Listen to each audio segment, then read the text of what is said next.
Bom dia a todos, sejam bem-vindos à aula de discussão a respeito do conteúdo da aula 2.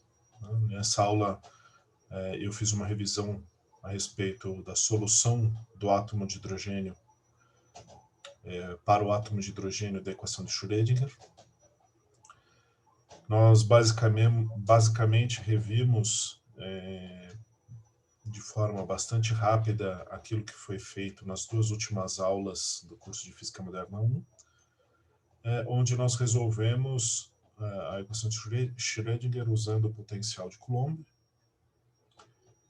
e conseguimos obter a expressão da quantização do momento angular e da quantização da energia. Eu gostaria de saber se alguém tem alguma pergunta, se alguém gostaria de trazer algum tópico para discussão.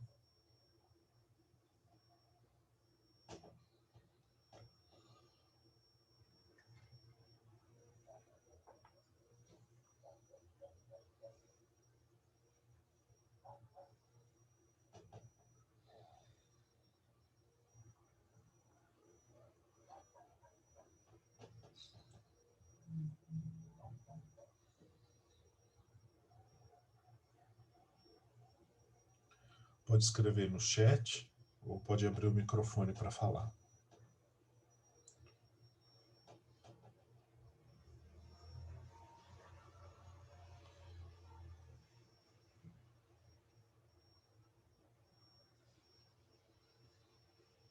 Bom, aparentemente a aula foi bastante clara, não é verdade? Para motivar a discussão, eu vou passar um pouquinho aqui pelos slides.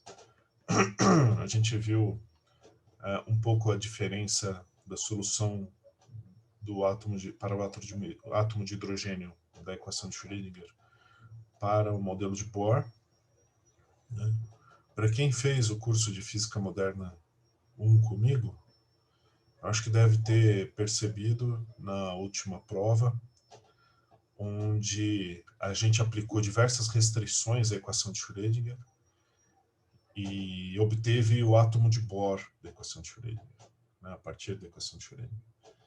E eu não sei se vocês perceberam, mas aquelas restrições que nós aplicamos, elas são impostas ao problema quando você quer resolver a equação de Schrödinger num sistema unidimensional, né?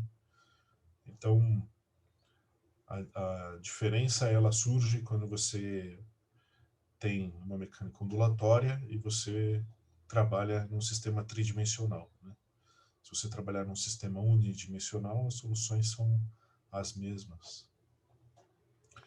Basicamente, nós utilizamos um sistema de coordenadas esférico, porque então o potencial de Coulomb pode depender apenas do raio, né? Isso facilita na hora de fazer a separação de variáveis, ou na verdade isso habilita a separação de variáveis, né? Então, nós obtivemos três equações diferenciais, né? Duas para os ângulos φ e θ, e outra radial. Então, da solução angular veio o momento angular, e da solução radial veio a energia, né? Então, essas equações diferenciais elas só têm solução quando você admite um momento angular quantizado, da forma raiz de L mais 1 vezes h cortado, né? E quando você admite uma energia quantizada na forma dependente de 1 sobre n ao quadrado, né? Então, isso é como eu posso dizer? Essa quantização ela surge de forma espontânea na hora de você resolver a equação de Schrödinger, né? E resulta num sistema de estados, né? Num conjunto de estados possíveis com uma série de degenerescências, né? Onde degenerescência é considerado diversos estados quânticos, né, caracterizados por diferentes números quânticos, mas que apresentam a mesma energia mecânica. Né? Alguém tem alguma pergunta? Alguém tem algum comentário? Gostaria de discutir alguma coisa em específico? Oi, professor. Você quer falar antes? Você pode... Olha, professor, como seria visualmente esses subníveis? Quer dizer, tem um nível 1, 2, né? E tem o subnível. Esse PDF, não é? É isso que eu entendi. Para não sei se estou certo. Mas como seria visualmente? Seria assim, de ter uma órbita principal e depois tem 4. Como seria isso? Tá. Bom, basicamente, o que acontece é o seguinte, pelo fato da gente ter no modelo de Bohr, que era unidimensional, ter imposto a quantização do momento angular e ter obtido a quantização da energia, ele era por ser um sistema unidimensional, quando você varia o momento angular, o que você está fazendo é variando o número de comprimentos de onda que cabem dentro de uma determinada órbita. Agora, quando você vai para um contexto tridimensional, como esse aqui, o que acontece é que você está mudando as posições de ressonância, né? Ou as posições de onda estacionária. No caso, por exemplo, de você ter o número quântico de momento angular L igual a 0, você tem... Cadê? Nem eu estou enxergando o meu mouse aqui. Desculpa, pessoal, esse é o programa que eu tenho para rabiscar, então vamos tentar aqui. Então, quando você tem o L igual a 0, você tem situações como essa daqui, ó. Né? Então, você tem simplesmente o número quântico principal, aqui igual a 2, aqui igual a 3, diferente de 0. Aí você tem o número quântico L e M igual a 0. Então, o que você tem é uma onda, ou uma distribuição de probabilidade que depende do raio, né? Tem essas posições de máxima probabilidade e essas posições de probabilidade nula, né?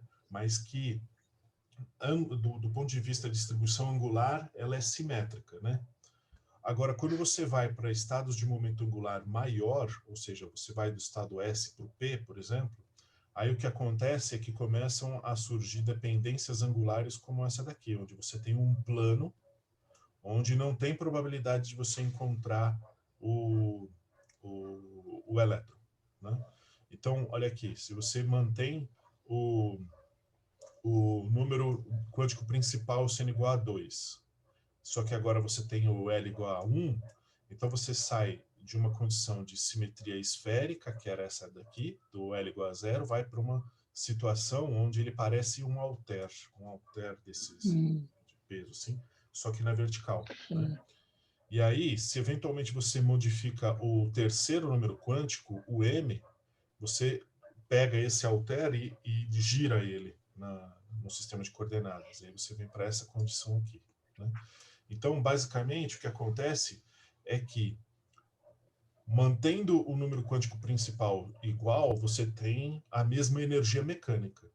Mas variando os números quânticos de momento angular, você acha distribuições angulares diferentes, mas que mantêm a mesma energia mecânica. Né?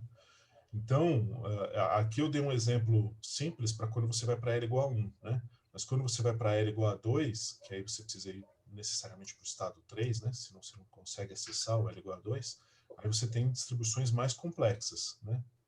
Então, não sei se isso respondeu a sua pergunta. Porque o que a gente pensa é o seguinte, tem o A, depois A1, A2, A3 seria o nível. Então, seria uma divisão daquele nível principal, né? Mas aqui não é bem, o conceito não se aplica aqui é um outro conceito, não é? Uhum. Sim, sim. O elétron, É uma outra... quando ele tá nesse estado, 2, 1, 0, ele tem essa densidade de probabilidade aqui, essa distribuição de probabilidade. Né? Então, se ele tiver num outro estado, um estado mais complicado aqui, ó, o 4, 1, 1, né? ele estaria nesse, né, ele teria essa distribuição de probabilidades aqui, né, que é tudo, você tem que pensar que o momento angular ele variou, mas para manter a mesma energia, ele precisa mudar a distribuição de probabilidade. Tá bom, professor, já esclareceu, para ter uma ideia boa. Muito obrigado. Eu que agradeço a pergunta. Breno, você quer fazer sua pergunta agora? Oi, sim. No slide que você tinha... Bom dia, né? No slide que você tinha parado, acho que era no gráfico de distribuição de energia, eu sempre tive uma dúvida com ele, até de moderno, no próximo, acho. No próximo. Confundi. Esse aí.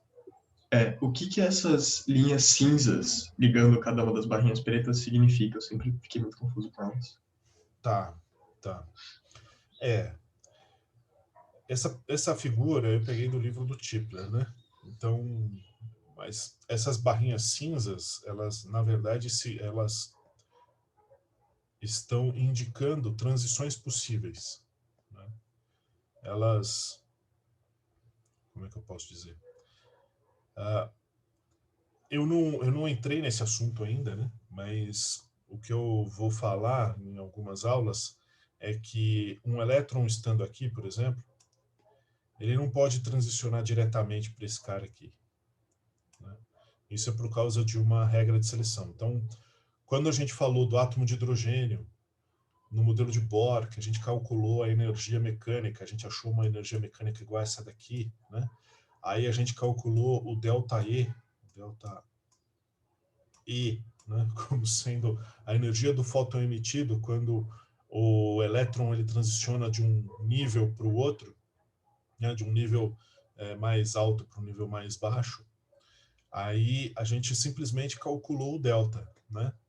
Mas, quando a gente for ver exatamente essas coisas aqui em detalhes, em algumas aulas, quando a gente começar a popular os estados aqui, a gente vai ver que tem algumas transições que elas são possíveis e outras não, né? Isso tem a ver com conservação do momento angular, conservação da paridade da função de onda, tem a ver com um monte de coisa.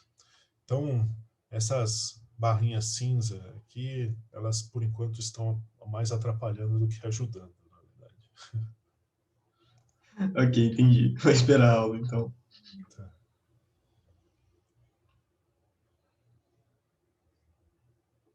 Veja que esse nível aqui, o elétron que estiver aqui, ele não pode transicionar para um.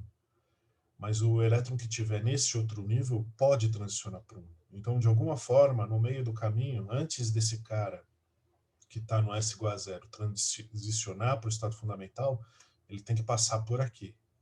E como ele está num estado de energia igual, né, existe uma probabilidade de que ele faça isso, né?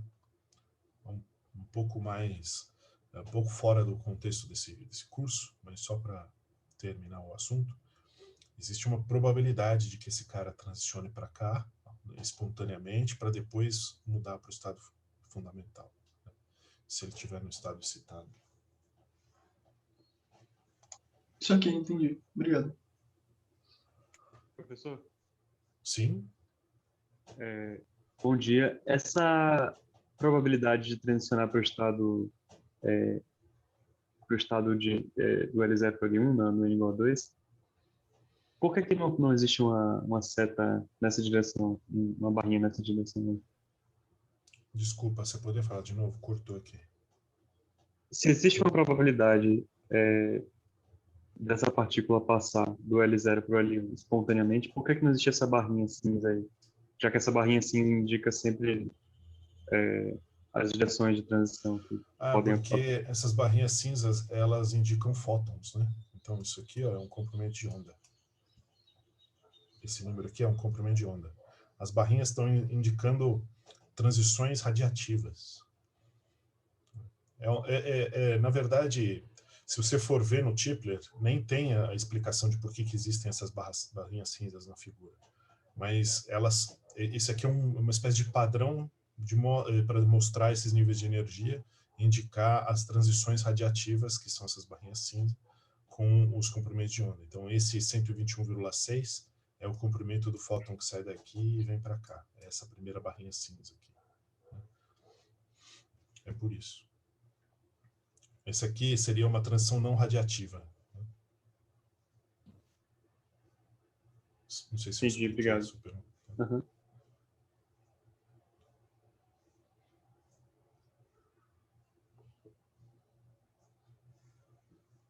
Mais alguém? Tem alguma pergunta? Tem algum ponto da aula que não ficou bem discutido, ou vocês gostariam de discutir agora?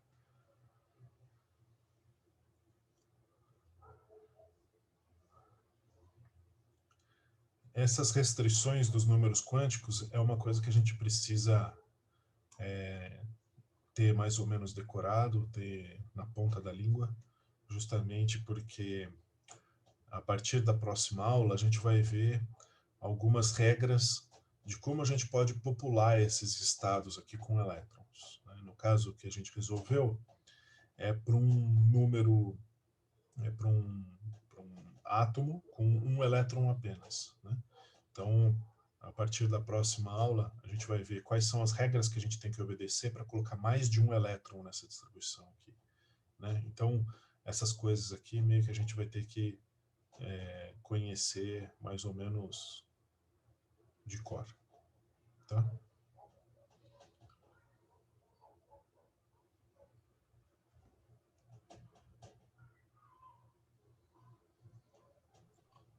Professor. Sim. Bom dia. Bom dia, Gilberto. Tudo bem? Naquela figura, aquela figura que o senhor estava mostrando para o Celso, acho que são dos harmônicos, né? Uhum. As nuvens de probabilidades lá. Uhum. Isso. Aí. E aí, para o átomo de hidrogênio, isso aconteceria, todas essas seriam possíveis para o mesmo átomo? Ele poderia transitar entre elas? Ele transitaria entre elas?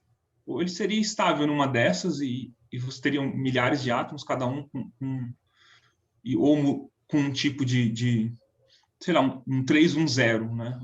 Então, você poderia ter um 310, um 311, um 320, e teria um tempo que você se manteria nisso, ou estaria constantemente se alterando isso daí no tempo, ou é uma coisa mais estática, ou a gente não sabe muito sobre isso. Não, a gente sabe sim. A questão é a seguinte, eu vou pedir para você fechar um pouquinho o seu microfone, que eu estou tendo eco aqui, senão a gente vai ter um acidente do sanduíche ishi aqui. Então, se você for pensar aqui, quando você vai para estados com número quântico principal maior, o que você está indo é para elétrons que têm maior energia mecânica, né? Então, isso tudo depende muito da quantidade de energia disponível no sistema.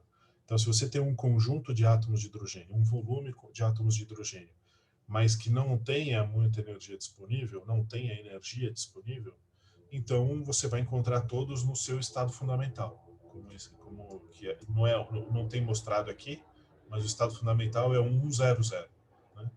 Mas ele tem uma cara bem parecida com essa daqui, porque ele tem a distribuição esférica. Né? Agora, quando você tem uma quantidade de energia disponível no sistema, os elétrons estão absorvendo essa quantidade de energia, seja em forma de fótons, etc., o que acontece é que realmente você vai ter uma distribuição. Alguns elétrons de alguns átomos vão estar em níveis maiores e outros em níveis menores. Acontece que a probabilidade de você encontrar um átomo com um elétron num nível ou no outro vai depender muito da probabilidade de decaimento de cada nível de estado excitado, né? Então, tem estados excitados aqui que tem probabilidade, ou meia-vida, a gente pode pensar assim, né? De que o elétron fique naquele estado durante pouco tempo, porque a probabilidade dele transicionar para um estado de energia inferior é muito grande, né? Então, ela depende de uma série de fatores. Ele é uma coisa, não é simplesmente uma distribuição de Boltzmann, como a gente está acostumado a ver na aula de termodinâmica. Ela vai depender dessas probabilidades. Mas, para que você tenha essa distribuição, você tem que necessariamente ter a energia livre, né? Energia disponível ali para o sistema, para os elétrons absorverem, né? Não sei se eu respondi a sua pergunta.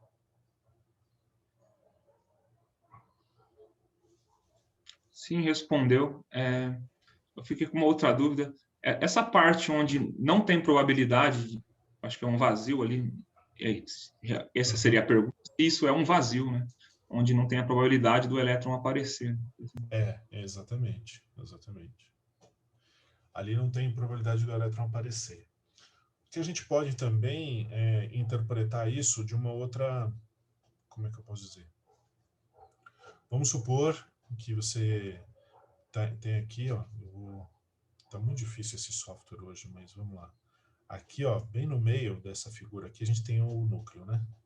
Aí vamos supor que eu vou até ver outra cor aqui, um amarelinho. Amarelinho não, laranja.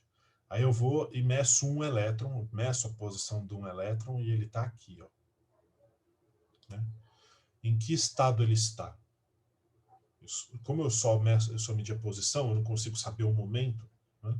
Então, o que eu sei é que nesse estado aqui ele não está. Né? O que ele pode estar é nesse estado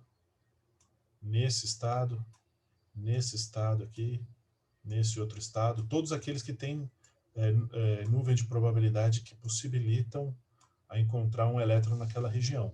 Né? Então, você tem uma indeterminação dos estados. Aí tem um pouco de relação com a sua primeira pergunta, né? Tem um pouco de relação com isso. Que é como a gente mede que os elétrons estão nesses estados. Então, veja que tem uma certa ambiguidade, dado o princípio da incerteza de Heisenberg. Porque de uma vez que você meça a posição, você não mede o momento. Então, você não sabe exatamente qual é o momento angular, qual é a energia do elétron ali naquele estado. E se você medir energia, aí você sabe que você está... por exemplo, você mediu a energia, sabe que você está no estado 3. Então, você vai ter uma indeterminação na posição em qualquer um desses estados que tem o mesmo número quântico n igual a 3 aqui. Ó. Né? Tá, não sei se eu estou conseguindo ser claro no que eu estou dizendo. Então, de uma vez que você mede a energia, você não sabe qual é a posição, então você não sabe qual é o... Você pode, eventualmente, fazer uma medida de momento angular, e aí você vai saber que você está, por exemplo, no estado 300, mas necessariamente você não conhece a posição do elétron, você sabe que ela está nessa nuvem.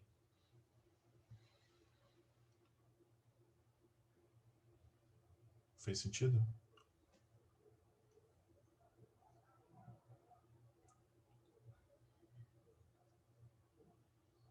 Nota que a energia e o momento angular, eles não estão relacionados pelo princípio da incerteza de Heisenberg,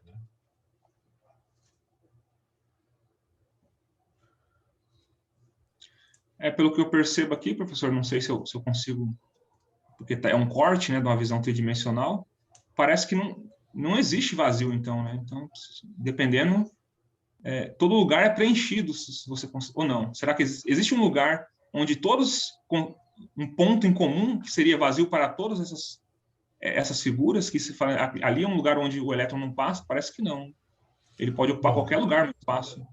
Pode, inclusive dentro do núcleo, né? Não sei se você reparou, mas a probabilidade ela cai assintoticamente para o zero.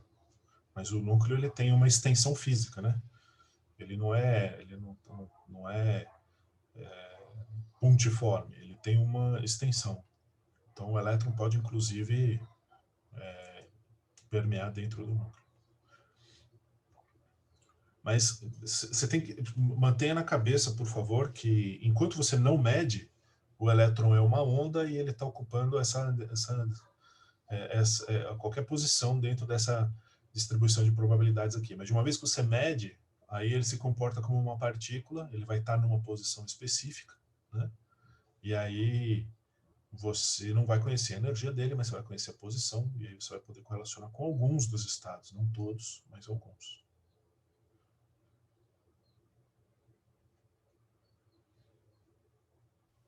Professor, nesse caso em que o elétron transiciona para a região do núcleo, ele está com uma grande quantidade de energia ou uma pequena quantidade de energia, ou não dá para saber exatamente? Não dá para saber, porque, veja só, aqui tem um estado, o 200, onde tem uma probabilidade do elétron estar lá no meio, tem um outro estado aqui, o 300, onde também tem, né? Tem aqui o estado 400, onde também tem probabilidade lá, e são estados com energia cada vez maior, né? A questão não é que ele está preso lá dentro, isso é importante. Ele passa por lá, entende? Existe uma probabilidade de você fazer uma medida e ele está lá no meio, né? Isso vai ter uma relação com um tipo de decaimento radioativo que a gente vai ver na segunda metade do curso, que é o decaimento de captura eletrônica, né? Quando o núcleo ocorre uma reação entre o núcleo e o elétron que está passando por ali. Mas é um tipo de interação rara, né? Que não acontece com todos os núcleos, apenas aqueles que têm instabilidade e probabilidade para que isso aconteça, né? A gente vai estudar um pouco disso lá na frente.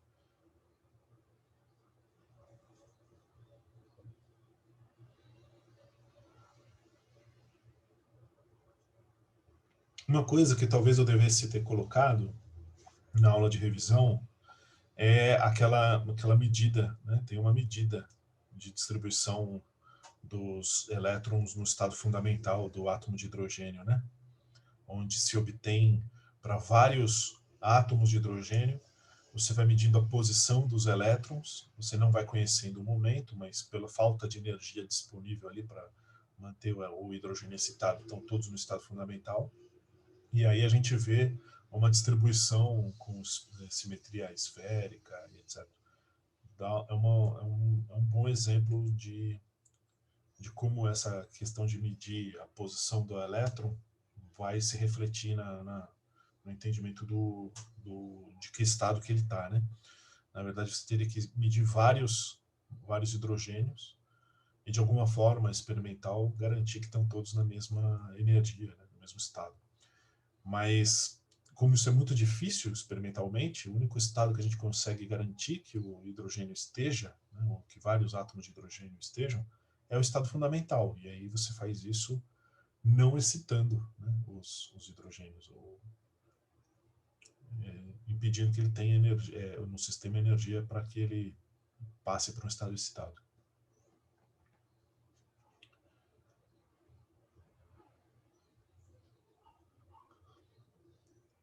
Daí acho que isso tem uma relação com o que você estava perguntando, Gilberto, a respeito da existência desses sombras aqui, né, de probabilidade. E lá a gente vê que tem regiões onde no estado fundamental você não mede elétron nenhum, né? Então seria um bom exemplo disso daí. Professor. Oi, Lucia, tudo bem? Bom dia. Tudo bom? Então, para medir só pela distribuição mesmo, né? Exatamente. Para obter essa nuvem, você tem que fazer uma medida de distribuição. Tá, obrigada.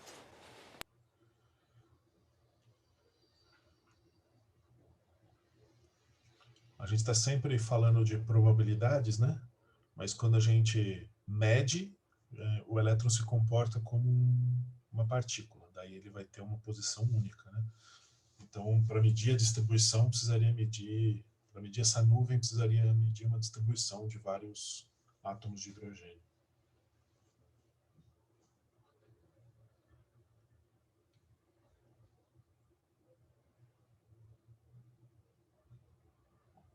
Mais alguém?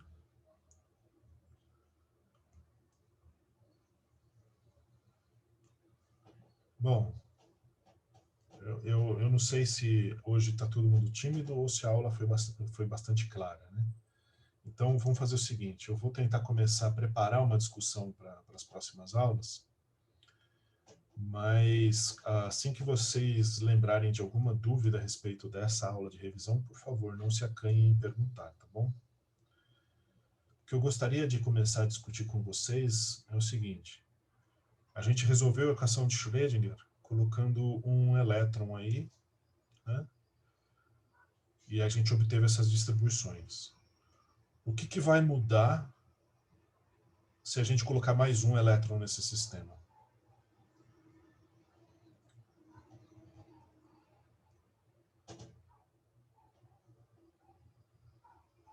Alguém tem alguma sugestão? Continuo valendo o potencial coulombiano nesse caso, professor? Boa pergunta, Celso. Essa é uma boa pergunta. O potencial coulombiano ele continua valendo. Só tem uma coisa. A gente tem que contabilizar qual é a interação entre cada um dos elétrons e o núcleo e entre os elétrons e entre os dois elétrons, né? A gente pode fazer isso de duas formas. A gente pode escrever a equação de Schrödinger fazendo esse vínculo de 3 corpos, mas isso não é produtivo, porque quando a gente quiser colocar mais um elétron, aí a gente entra naquela classe de problemas de física que são muito difíceis de se resolver, que são os problemas de muitos corpos, né? Então, o que a gente faz, na verdade, é achar um potencial médio de interação entre o núcleo e cada um dos elétrons somente, mas onde cada um dos elétrons enxerga o núcleo com uma carga ligeiramente menor, porque aquele outro elétron vai estar blindando uma parte do núcleo, né? Então a gente pode imaginar do nosso ponto de vista, quando a gente olha um átomo de hidrogênio de longe, ele é eletricamente neutro, porque ele tem um próton e um elétron orbitando, né? Então o campo elétrico de uma distância longa, ele é nulo, porque o elétron blinda o núcleo. Então quando a gente colocar um segundo elétron, esse segundo elétron vai sentir um potencial de atração do núcleo, porque ele vai estar ali bem pertinho, assim como o outro, mas ele vai sentir uma carga efetiva menor, né? A gente pode ver isso muito bem aqui, né, onde a gente tem aqui as distribuições de probabilidade, né? Então, enquanto aqui, para o elétron que esteja no estado fundamental, a gente tem essa distribuição de probabilidade, o elétron que está no segundo estado, no primeiro estado excitado, no segundo estado, ele tem essa distribuição de probabilidade. Então, existe probabilidade não nula dele ser encontrado em regiões internas da distribuição do primeiro estado, né? Então, o tempo que o elétron passa nessa região interfere na carga que o primeiro elétron vai enxergar, né? Então, esse é o problema de quando a gente inclui mais de um elétron, né? O potencial que cada um dos elétrons vai enxergar sendo um potencial atrativo do núcleo. E tem mais uma diferença, que é uma diferença que é um efeito puramente quântico. Eu não sei se alguém gostaria de se arriscar nesse problema. Alguém tem algum chute ou não?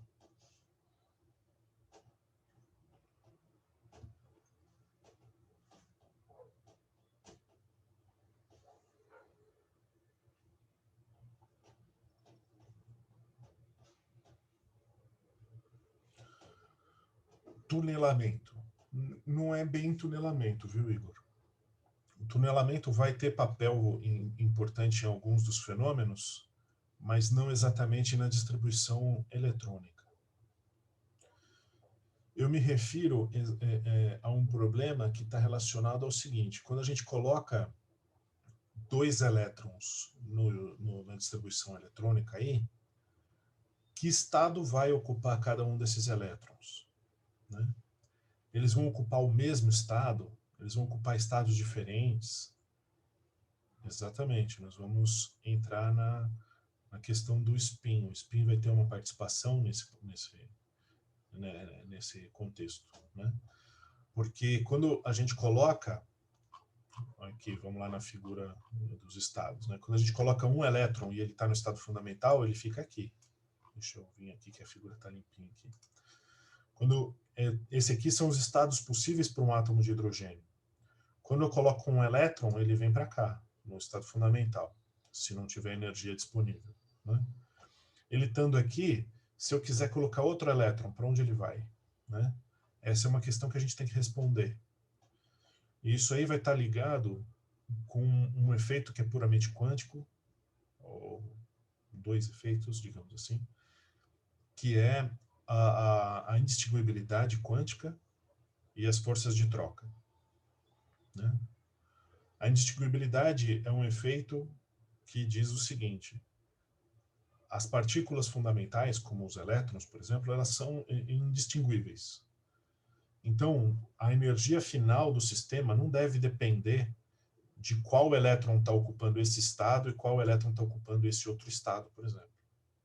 A energia do sistema é a mesma, se você trocar os elétrons de posição. E isso, para a gente, pode parecer trivial, mas quando a gente vai aplicar isso na equação de Schrödinger, tem uma certa dificuldade. E a gente vai entrar nessa dificuldade na próxima aula, né?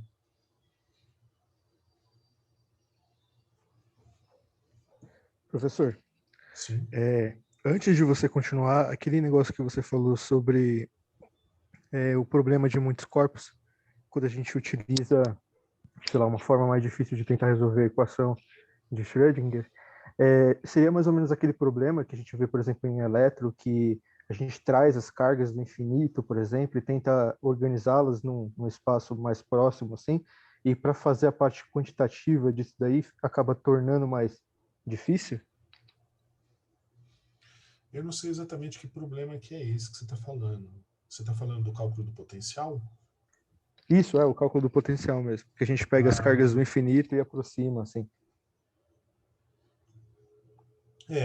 Tem uma relação, mas é uma relação breve com isso, porque essa seria, esse problema que você comenta seria o limite clássico, né?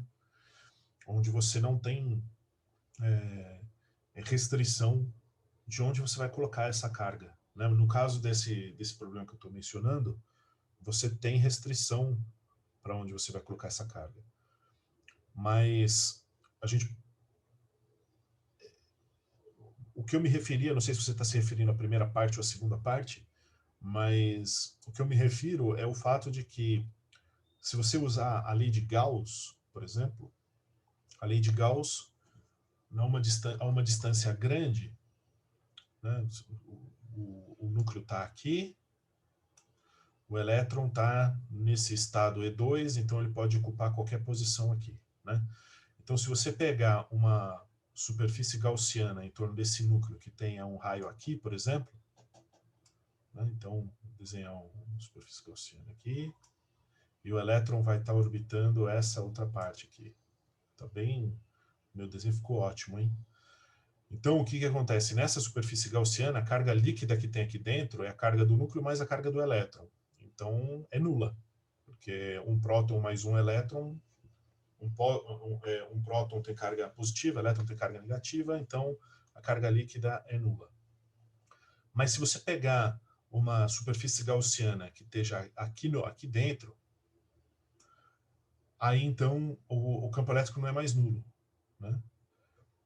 Veja que tem uma probabilidade de você encontrar o elétron aqui dentro e uma probabilidade de você encontrar o elétron aqui fora. Então, a carga que você vai calcular para o núcleo, ela depende dessas probabilidades, né? Deu para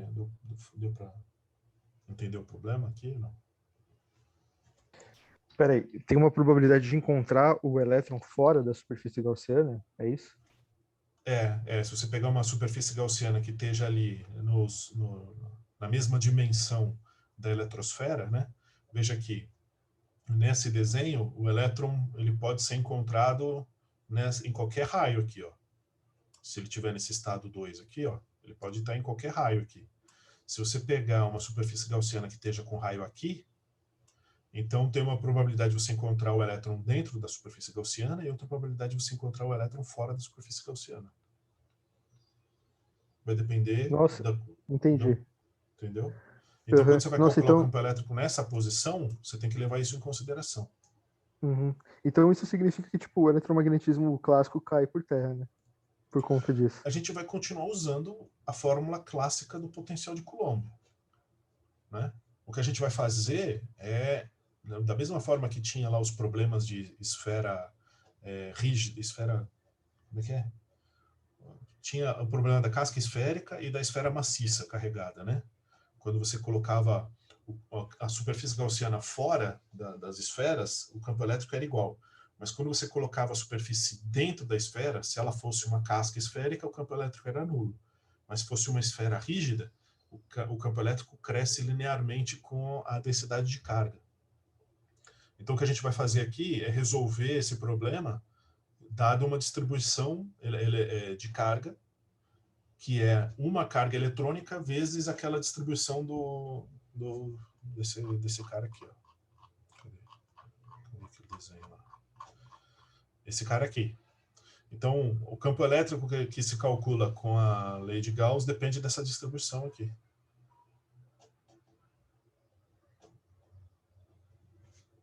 Beleza, entendi. Valeu. Entendeu? Então, tem essa dificuldade para levar em consideração mais de um elétron. Obviamente, como eu disse no começo do curso, a gente vai explorar esse assunto qualitativamente, né? A gente vai explorar esse assunto qualitativamente. Então, em luz dessas novas informações, alguém tem alguma pergunta a respeito dessa aula de revisão?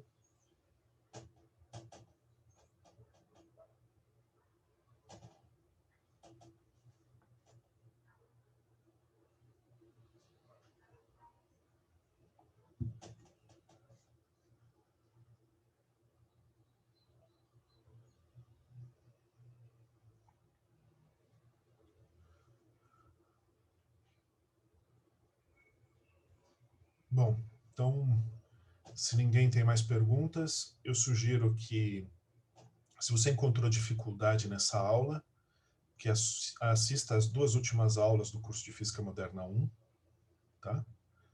Elas serão importantes para a gente entender qualitativamente como resolver esse problema de átomos de mais de um elétron, né? Então, na próxima aula, a gente vai ver alguns conceitos. Oi? Então, eu ia comentar sobre a dinâmica. Assim, eu acho que talvez a participação dos alunos não está sendo muito alta, porque a gente tem um limite até essa quinta-feira de assistir a aula, fazer o quiz e ter essa participação da sua aula que você deu na segunda. Então, o que eu ia propor, ver se você conseguiria conciliar com o seu calendário, com a grade horária e tudo, que assim, essa quinta-feira você coloca a terceira aula. Só que na segunda-feira da semana que vem, você retoma essa segunda aula para que a sua aula que você dá na quinta-feira, a gente tenha completado todos os dias de direito, assim, sei lá, até quinta-feira que vem. E aí, na próxima semana, você retomaria a aula 3, que aí pelo menos todo mundo já tinha assistido. Porque, assim, por mais que, claro, a gente tinha que estar assistindo quinta-feira, mas cada um tem o seu horário, cada um tem, né, a gente está no final do curso, da graduação, e tem diversas outras atividades para fazer, trabalho, tudo mais. Então, sei lá, talvez eu acho que assim teria uma maior participação se você colocasse quem comanda, né? Quem é a dianteira da aula, a aula da quinta, entendeu? Então essa aula de segunda seria atrasada da quinta, porque essa aula de segunda ela está à frente da aula da quinta. E aí a gente ainda tem segunda, terça, quarta e quinta para assistir a aula da semana passada. Não sei se é só uma proposta, assim. Não, então, Wagner, é Wagner, né? Sim. Então, Wagner, eu pensei bastante sobre isso, tanto no curso do semestre passado quanto nesse, e o que eu encontro dificuldade um pouco é de compatibilizar a quantidade de conteúdo com provas, atividades crédito-trabalho, né? Então, o que eu tenho adotado é tipo assim, a gente discute como agora a gente está discutindo a aula de revisão, essa aula 2, durante o período que o quiz está habilitado, Isso faz com que sei lá, o pessoal que não assistiu e que está já participando dessa aula tenha noção aí mais ou menos do de quais são as dificuldades que seus colegas estão tendo e etc. E aí, na próxima segunda, a gente vai discutir a aula 3, mas eu não suspendo a discussão da aula 2, né? Então, várias vezes no semestre passado, as pessoas traziam dúvidas de vídeos anteriores, né? Seja porque assistiu recentemente o vídeo da aula anterior, ou seja porque agora está tendo dificuldade de alguma coisa lá de trás, né? Então, eu compreendo essa questão da falta de participação por causa do prazo ainda está rolando para o quiz, né?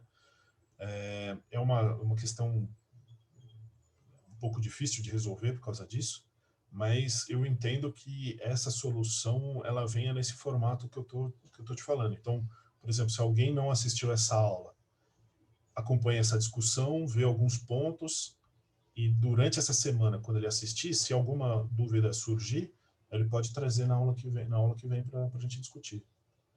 Não sei se fez um pouco de sentido a forma que eu estou pensando, mas eu pensei desse jeito.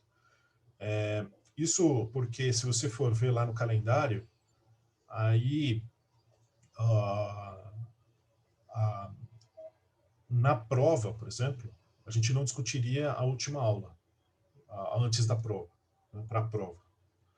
Então, desse jeito, pelo menos, eu garanto que todo mundo tem um vídeo de discussão com as perguntas que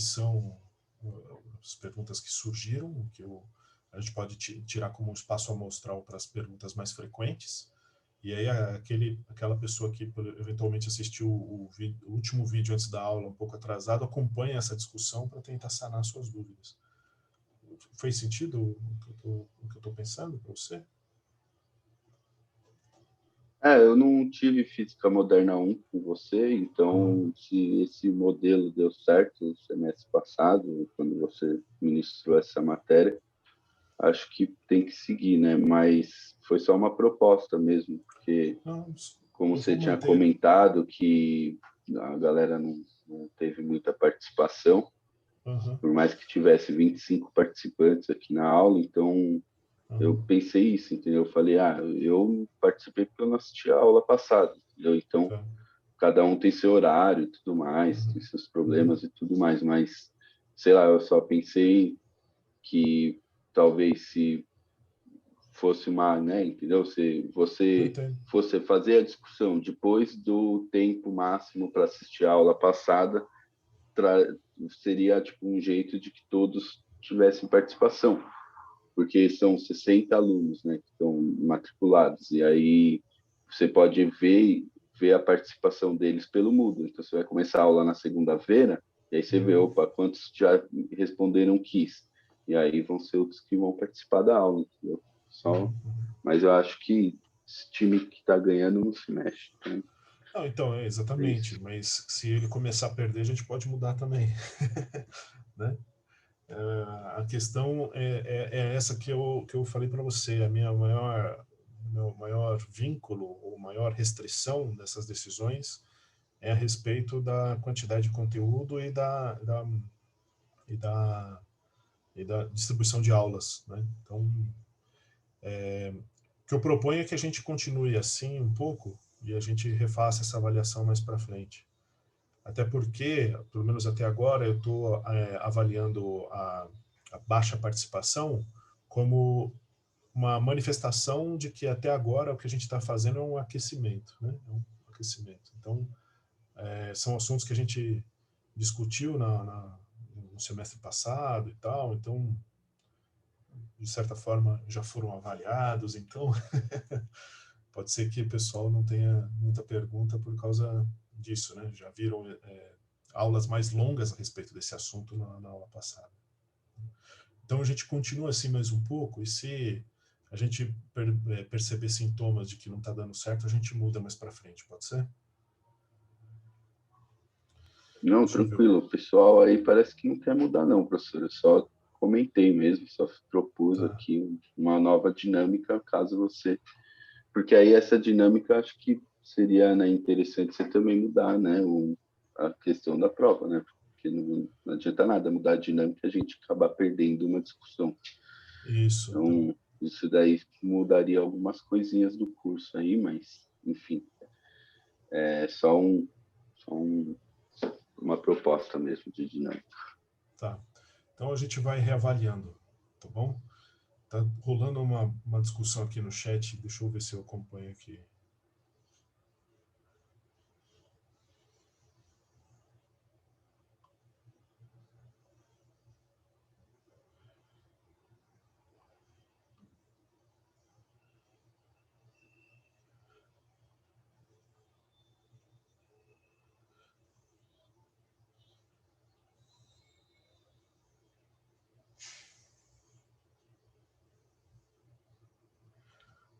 Bom, até onde eu acompanhei aqui, o pessoal meio que estava falando a respeito dessa forma, pode atrapalhar a oficina de escrita.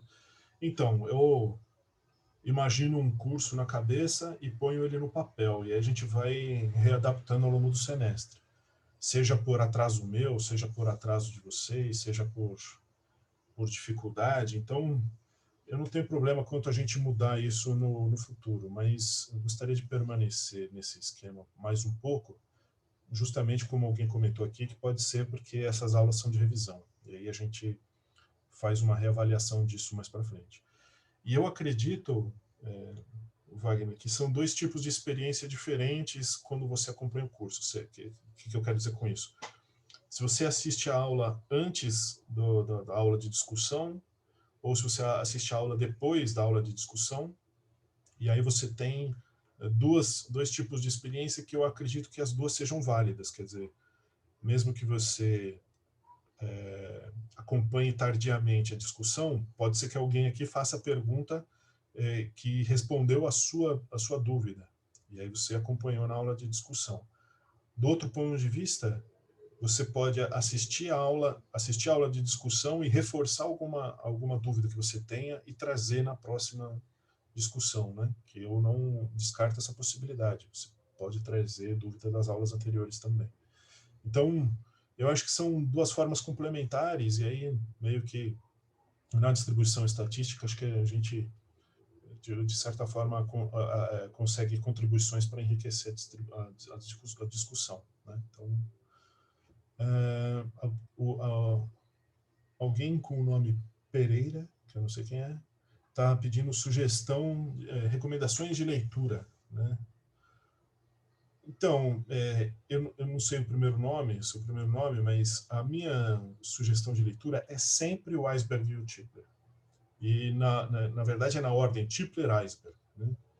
É sempre, por isso que eu não faço recomendação de leitura, porque é sempre esses dois livros. Eu não gosto muito de fugir da bibliografia, porque daí parece que eu tô escondendo conteúdo do curso, ou estou querendo fazer o curso mais difícil. Mas é sempre Tipler e Eisberg. Em alguns pontos específicos, eu uso o Thornton, que é o livro que a bibliografia é em inglês. Mas o conteúdo do Thornton e do Tipler, ele tem uma sobreposição muito grande. Então, é muito raro você ter alguma coisa lá que você perca se você só lê o Tipler, né? Então, é por isso que eu não faço recomendação, porque eu só orbito em torno desses três livros. Em alguns pontos muito específicos, eu saio dos livros, mas eu deixo as referências. Aí sim, eu deixo a referência no slide. Isso vai acontecer bastante, por exemplo, nas aulas de física nuclear, onde eu vou usar conteúdo externo.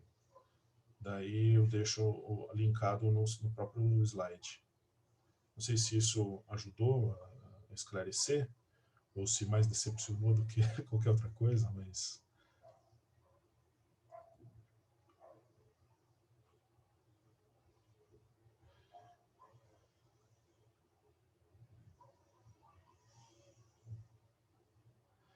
o pessoal dizendo que não trouxe dúvida porque era aula de revisão, né?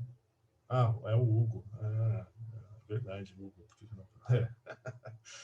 Pereira era o Hugo.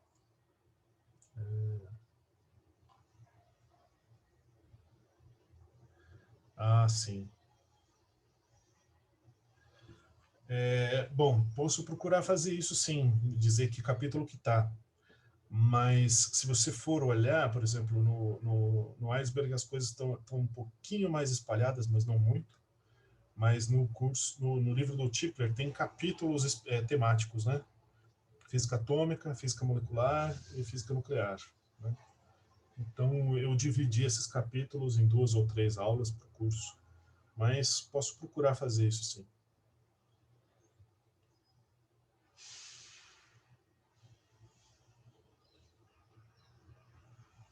Ah, tá. Bom, então, vou manter o comentário do Wagner em mente ao longo do curso, mas alguém mais gostaria de fazer algum comentário, tirar alguma dúvida? Aproveitando esse movimento aí, professor, queria tirar uma dúvida da primeira, da segunda, sei lá. Mais uma aula que foi sobre, tipo, uma visão geral, assim, das tecnologias de hoje, né, sobre que, tipo, a fusão da quântica e tal. Eu queria entender melhor como é que se constrói um transistor. Porque isso, eu fico pensando assim, tá bom, acho que eu entendi mais ou menos como é que é o mecanismo dele de ação. Mas como é que se faz um transistor exatamente? Tá? Sei. Então, não, como é que eu posso dizer para você? Para eu conseguir te explicar como se fabrica um transistor, eu preciso te explicar como funciona o transistor, né? E na aula de explicação de como funciona o transistor, está muito ligado com a forma de fabricação dele, né? Então, você pega um material que é semicondutor da tabela periódica, produz uma alteração nele, para que ele tenha determinadas características, e depois você junta esse material, né? Mas, como é que eu... então, nesse sentido, eu acho que qualquer coisa que eu venha dizer para você aqui vai meio que atropelar o curso, porque a diferença entre o material ser isolante e ser condutor é justamente uma deformação nesses estados aqui, ó, né? Então, caramba, esse programa tá ruim mesmo, hein? Eu nem tô achando meu mouse. Mas enfim, aqui, achei o meu mouse. Então você tem esses estados, e quando você tem um elemento, um material isolante ou condutor, quando você forma uma molécula, ocorre uma deformação desses estados, né? Então eu não quero começar a falar de deformação antes da gente falar dos estados, né? Então, se você me permite responder a sua pergunta daqui a algumas aulas, pode ser? Tá bom. Porque justamente o que a gente vai fazer agora é o seguinte: vai pegar esses estados, vai popular esses estados, e aí a gente vai ver que tem uma certa dificuldade, tanto matemática quanto prática, disso acontecer, mas a gente vai discutir isso qualitativamente. Aí depois a gente vai discutir o que acontece com esses estados quando a gente aproxima 2 átomos, né? Então, quando a gente aproxima 2 átomos, isso aqui também muda, né? Porque pode ser que tenha algum elétron aí que faça parte dos 2 potenciais, né? Ele vai sentir os 2 potenciais dos 2 núcleos. E aí o que vai acontecer com ele, né? Então, a construção do transistor está muito relacionada com isso. Então, eu vou responder a sua pergunta em algumas aulas.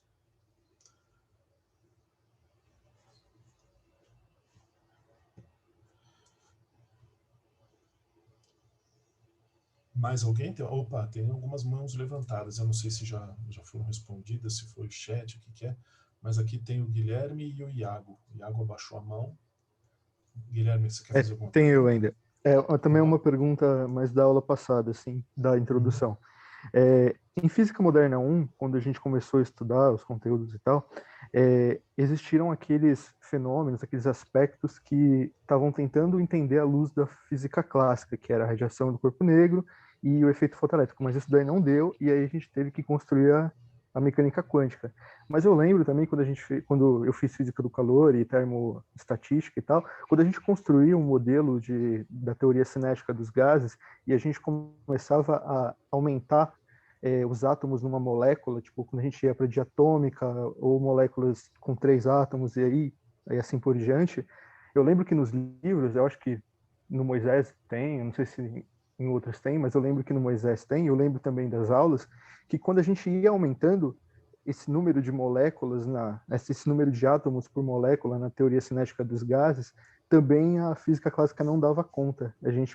O livro falava que precisava usar elementos da teoria quântica para a gente poder descrever a teoria cinética melhor. E aí, sei lá, eu queria meio que você desse uma pincelada sobre isso. Eu imagino que, como é molécula, a gente vai ver em aulas que vai tratar de moléculas, né? Sim, sim. Porque uma coisa que eu posso te dizer é o seguinte: quando a gente vai lá calcular a capacidade térmica, a pressão constante, ou é a volume constante, não me lembro agora, que é de um gás monatômico, ela é igual a 3 meios. E aí, quando é diatômico, é igual a 5 meios, né? Porque você adiciona mais 2 graus de liberdade, que são relativos à rotação, né? Rotação da molécula. Mas, quando você vai para energias mais altas, você começa a excitar estados de vibração da molécula. E aí que está o ponto. Você tem essa transição discreta entre uma situação onde você só considera a rotação e o ponto onde você tem que considerar a oscilação também, né? A vibração. E é justamente porque é um estado quântico, né? Ele é quantizado. Então, mesmo para a molécula diatômica, você também tem fenômenos quânticos envolvidos. E aí, quando você vai para mais moléculas, esses estados se manifestam de forma mais proeminente, né? Então, tem uma questão que é a seguinte: quais serão as rotas para você fundar a mecânica quântica, né? A rota que foi é ensinada historicamente, né? Pelo menos é a que se considera como sendo a rota que o modelo quântico surgiu, vindo da explicação da radiação do corpo negro. Mas se não tivesse existido o Planck, ou não tivesse sido feita a pesquisa em radiação de corpo negro, ela teria vindo de outro lugar. Tem outros fenômenos. O próprio efeito fotoelétrico é um deles.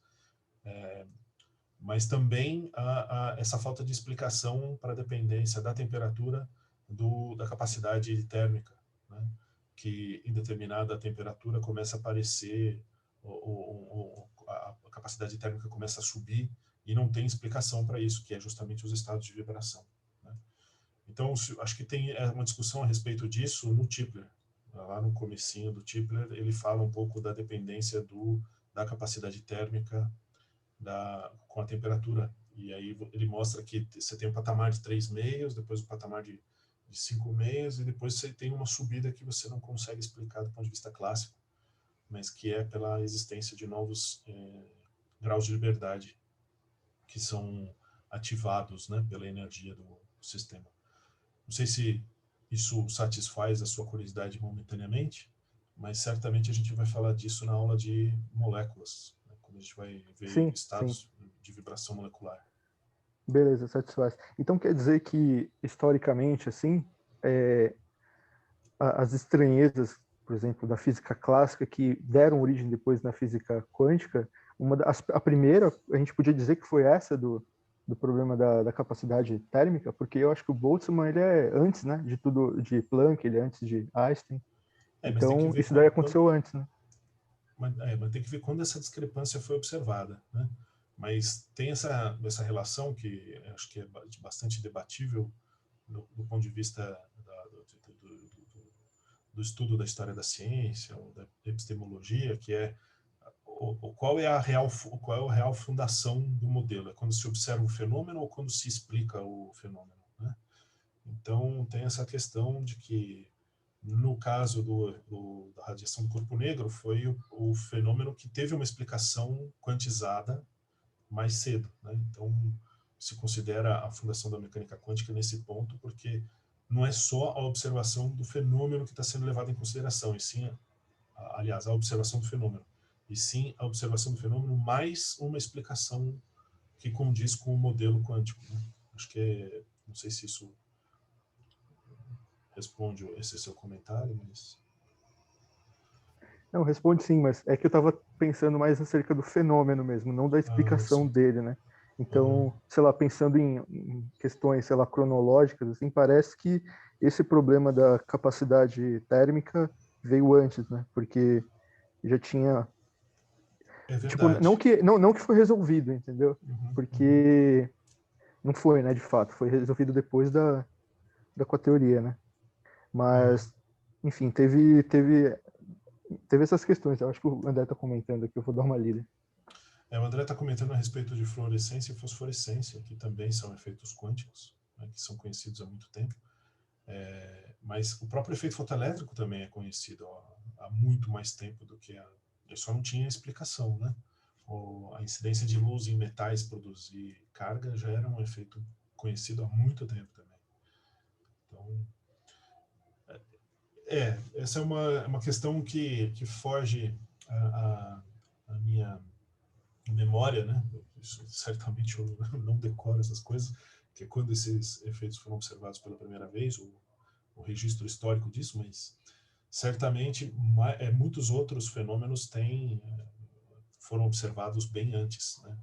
Acontece que eles receberam explicação tardia quando você tem o modelo quântico.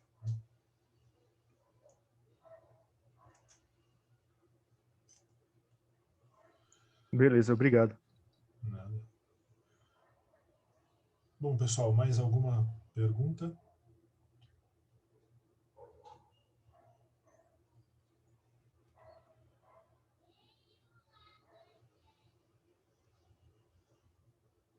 Bom, então eu vou parar a gravação